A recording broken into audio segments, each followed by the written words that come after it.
ఇప్పుడు మీరు చూసిన పై వీడియోలన్నీ నేను సేకరించి మీకు చూపిస్తున్నాను. ఆ ఎదవల గురించే నేను మాట్లాడబోతున్నాను బ్రదర్స్. ఏదో ఒకరో ఇద్దరో అనుకున్నా, కానీ చాలా మంది ఎదవలు ఉన్నారు అని నాకు మళ్ళీ వీడియోలు చూసిన తర్వాత నాకు అర్థమైంది బ్రదర్స్. ఆ ఎదవల గురించి నేను చిట్టా విప్పబోతున్నాను. మీరు చూడండి, లైక్, షేర్, కామెంట్ చేయండి. నచ్చితే వెంటనే మన ఛానల్ సబ్స్క్రైబ్ చేసుకోండి. ఇలాంటి ఎదవలకు ఎప్పుడు బుద్ధి చెప్పే ఛానల్ మన ఛానల్. ఇక వీడియోలోకి వెళ్ళిపోతాను బ్రదర్. ముందుగా మన ప్రకాశ యదవ గురించి మాట్లాడుకోబోతున్నాం బ్రదర్. ఈ సన్నాసిగానికి ఇండియా అంటే భక్తి లేదు, మన సనాతన ధర్మం అంటే నమ్మకం లేదు, మన పురాణాలు అంటే ఈడు వ్యతిరేకిస్తాడు. టోటల్ గా చెప్పాలంటే ఈడు ఒక దరిద్రపు సన్నాసి యదవలకే యదవ వీడు. ఇలా ఎందుకు అంటున్నాను అంటే, మీరు చూసే ఉంటారో చూడలేదో, ఇప్పుడు నేను చెప్తాను ఈ యదవ దరిద్రుడి గురించి. ఇండియా గురించి, మన భారతదేశం గురించి ఎప్పుడు కూడా వీడు మంచిగా మాట్లాడిందే లేదు. పాకిస్తాన్ సపోర్టర్ ఈ దరిద్రుడు. మన ఇండియాలో ఏ మంచి పని చేసినా వీడికి రుచించదు. అదే పక్క దేశం వాళ్ళు ఏమి చేసినా ఈ సన్నాసిగానికి నచ్చుతుంది. ఈ సన్నాసిగాడు శివాజీ గారిని విమర్శించడానికి కూడా ఒక కారణం ఉంది బ్రదర్స్. ఆ కారణము ఏంటి అంటే, ఈ మధ్య శివాజీ గారు నెంబర్ 1 రోల్స్ చేస్తున్నారు మూవీస్ లో. ఆ రోల్స్ అన్ని ప్రకాష్ రాజ్ చేయాల్సిన రోల్స్. ఆ ప్రకాష్ రాజ్ కి మన వాళ్ళు ఎడమకాలితో తన్ని దరిమారు కాబట్టి అంతకంటే 100 రెట్లు నటనతో మన శివాజీ గారు అలరిస్తున్నారు. మంగపతి క్యారెక్టర్ కానివ్వండి, మొన్నొచ్చిన దండోరా మూవీలో క్యారెక్టర్ కానివ్వండి, ఆ పతిత్తు ప్రకాష్ రాజ్కి రాలేదేని బాధ. అలాంటి క్యారెక్టర్స్ మనవాడు కూడా చేయగలడు, అంతకంటే ఎక్కువగా చేయగలడు అని శివాజీ గారు నిరూపించారు. ఆ ప్రకాష్ రాజ్ గారితో, అలాంటి యదవతో మనకు అవసరమే లేదు అని శివాజీ గారు నిరూపించారు. అందుకు ఆ యదవకు అంత కోపం. మళ్ళీ పతిత్తుల ఆడవాళ్ళ పక్కన మాట్లాడుతున్నాను అంటున్నాడు యదవ.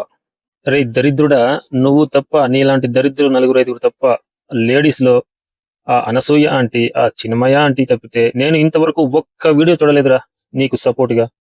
ప్రతి ఒక్క ఆడవారు, ప్రతి ఒక్క శ్రీమూర్తి, ప్రతి ఒక్క మంచి మర్యాద కలిగిన ఒక ఆడవారు అందరూ కూడా శివాజీ గారికి సపోర్ట్ చేస్తున్నారు. ఇది అక్షర సత్యం. నేను ఒక రోజంతా వీడియోలు చూసినా కూడా వాళ్ళిద్దరు తప్పితే ప్రతి ఒక్క ఆడవారు, ప్రతి ఒక్క స్త్రీమూర్తులు శివాజీ గారికి సపోర్ట్ చేస్తున్నారు.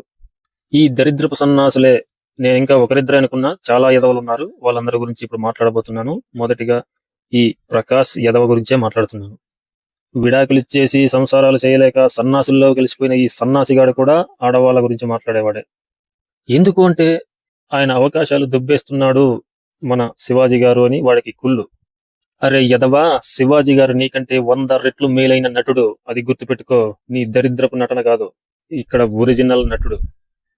దండోరా మూవీలో ఆ నటన చూస్తే నీ అబ్బా నీకెందుకు అవకాశాలు ఇవ్వటం, శివాజీ గారికి ఇస్తే అంతకు 100 రెట్లు మేలవుతుంది. ఓకే బ్రదర్స్, ఇంకా లెంత్ ఎక్కువైపోతుంది. ఇక ఇంకో యదవ గురించి మాట్లాడదాం. వాడి పేరేంటో కూడా నాకు తెలీదు, కరెక్ట్ గా చూడడం కూడా లేదు.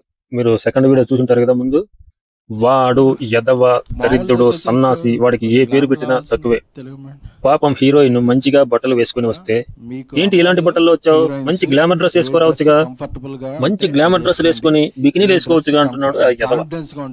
అరే యదవ నా కొడక, నువ్వు ఏమో ఎక్కడ పుట్టావో ఎవరికి పుట్టావో తెలియదు కానీ సారీ బ్రదర్స్ ఇలా మాట్లాడుతున్నందుకు. ఒక అమ్మాయి మంచి డ్రెస్ తో, మంచి నడవడికతో అక్కడికి వస్తే, నువ్వేంటి ఇలాంటి డ్రెస్ లో వచ్చావు, మంచి గ్లామర్ డ్రెస్ వేసుకోవచ్చు కదా, మంచి ఇంకో డ్రెస్ వేసుకోవచ్చు కదా అని అంటున్నాడు వీడు. అలాగే శివాజీ గారిని ఉద్దేశించి కూడా, అలాంటి బట్టల సత్తిగాలను పట్టించుకోవద్దు, నీకు ఏ డ్రెస్ ఇష్టమో అది వేసుకొని ఇక్కడికి వచ్చేయి చూసుకుందాము అంటున్నాడు. ఇలాంటి యదవల్ని ఉప్పు కారం కోసి పాతరేయాలి. వాళ్ళు మంచిగా ఉంటే వీళ్ళు ఉండనివ్వటం లేదు. అరే యదవ, నువ్వు మాట్లాడిన వీడియో కింద కామెంట్స్ చూడు. ఏ ఒక్క అమ్మాయి కూడా నీకు సపోర్ట్ గా అక్కడ కామెంట్ చేసిందా? నీ అబ్బా మోకాలలో ఉందేంట్రా మీకు మెదడు? ఒక్కరు కూడా నీకు సపోర్ట్ గా లేరు. అయినా నీ దరిద్రపు పంది ముఖం వేసుకొని నువ్వు మాట్లాడుతున్నావు. శివాజీ గారు చెప్పిన మాటలకు ఆ అమ్మాయి వినుంటది, అంత మంచిగా డ్రెస్ వేసుకుని వచ్చింది. సినిమాల్లో ఎలాగో తప్పదురా సన్నాసి, అక్కడ ఏ క్యారెక్టర్ చేయాలో, ఏ విధంగా ఉండాలో ఆ విధంగా నటిస్తారు, తప్పు లేదు. ప్రొఫెషనల్ ఎథిక్స్ అంటారే, అలా వాళ్ళ ప్రొఫెషన్ లో ఏదైనా చేయొచ్చు, అది ఎవ్వడు తప్పులు పట్టడు. ఒక సీన్ లో ఖచ్చితంగా ముద్దు సీన్ ఉండాలి అంటే అక్కడ ముద్దు సీన్ పెట్టుకోవడంలో తప్పు లేదు. ఒక సీన్ లో బికినీ సీన్ ఉంది అంటే అక్కడ బికినీ వేసుకుని చేయడంలో తప్పు లేదు. నువ్వు అదే ఆడియో ఫంక్షన్ కి, ఆ మూవీ ఆడియో ఫంక్షన్ కి అక్కడ బికినీలో స్విమ్మింగ్ పూల్ చేసింది కాబట్టి ఇక్కడ నువ్వు బికినీ వేసుకుంటారు అంటే నీ అంత ఎదవ ఎవడైనా ఉంటాడారా? సినిమా సినిమాయే, ఒరిజినల్ ఒరిజినల్ లైఫే. సరే బ్రదర్స్, ఈ విధవ గురించి ఇంకా ఎక్కువైతుంది, ఇక వదిలేద్దాం. నెక్స్ట్, నిన్న చెప్పిన విధవ ఈ రోజు ఇంకా అద్దుమీరిపోయాడు. ఈయనకి ఎంత కొవ్వు అంటే, మనము పెట్టిన కొవ్వు ఇది. మన తెలుగు వారు, మన ఇండియా వారు పెట్టిన కొవ్వు వాడికి ఎక్కువ వెలిసిపోయింది.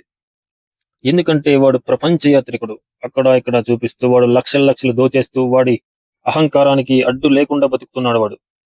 నెలకు లక్షల లక్షలు వచ్చి పడుతుంటే అహంకారంగా ఖర్చు పెడుతూ ఆ ఫారిన్ లో అడ్డమైన తిరుగుళ్ళు తిరుగుతూ వాడు పందిలా బలిసి కొవ్వు పట్టి కొట్టుకుంటున్నాడు బ్రదర్స్.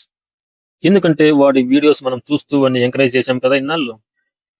వాడు మన సనాతన హైందవ ధర్మాన్ని, సీతాదేవి గారిని, ద్రౌపదీదేవిని వాడు కించపరుస్తూ రేపులు జరిగాయి అంటూ ఆ యదవ సుల్లుగాడు మాట్లాడాడు. నిన్న నేను ఆ వీడియోలో చెప్పాను బ్రదర్స్.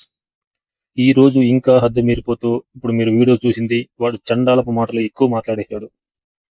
వాడికి పోయే కాలం దగ్గర పడింది బ్రదర్స్. మనం తలుచుకుంటే వాడెంత ఎదవ. వాడి వీడియోస్ కి డిస్లైక్స్ కొట్టండి, ప్రతి ఒక్కటి వాడికి ఎగనెస్ట్ గా చేయండి, అప్పుడు కానీ వాడు దారికి రాడు. బట్టలు ఇప్పుకొని తిరగండి, నేను చూస్తా అంటాడు వాడు. అరే నీ అబ్బా, నువ్వేంట్రా చూసేది బట్టలు ఇప్పుకొని తిరగనుంచి? అరే 4 మంచి మాటలు చెప్తే శివాజీ గారిని ఇంత ఇబ్బంది పెడుతున్నారే. పాపం ఆయన ఆవేదన చూశాను ఒక 2 వీడియోలు. ఆ వీడియోస్ ఇక్కడ మెన్షన్ చేద్దాం అనుకున్నాను, ఇప్పటికే వీడియోస్ ఎక్కువైపోయాయి, అందుకే చేయలేదు. కానీ ఆయన ఆవేదన నాకు అర్థమైంది. ఇక నేను మాట్లాడను అంటున్నాడు. ఒక 2 మంచి మాటలు మాట్లాడితే నాకే ఇలా చేస్తున్నారే అని ఆయన చాలా బాధపడ్డారు పాపం. నువ్వు చూస్తే దరిద్రుడా, ఆయన ఇష్టం వచ్చినట్టు తిడుతున్నావు, గరికపాటి గారిని తిడుతున్నావు. నీకు పోయే కాలం దగ్గర పడిందిరా సన్నాసిగా. ప్రజలు నేను కోరుకునేది ఒకటే, ఇలాంటి యదవ దరిద్రపు నా కొడుకుల్ని సపోర్ట్ చేయొద్దండి, వాడికి వీడియోస్ చూడొద్దండి, లైక్స్ చేయొద్దండి, వాడికి వీడియోస్కి రిపోర్ట్ కొట్టండి. అప్పుడు ఆ యదవకు బుద్ధి వస్తుంది, మన హిందువుల్ని, హిందూ దేవులని కించపరచకుండా ఉంటాడు. రక్తం మరిగిపోతుంది వాడు మాట్లాడిన దానికి. కానీ అలాంటి యదవ మాట్లాడితే, మనము అలా మాట్లాడితే పద్ధతి కాదు అని చిన్న చిన్న పదాలతోనే సర్దుకుంటున్నాను. లేకుంటే వాడు మాట్లాడిన దానికి డబల్ మాట్లాడగల మనకు ఉంది.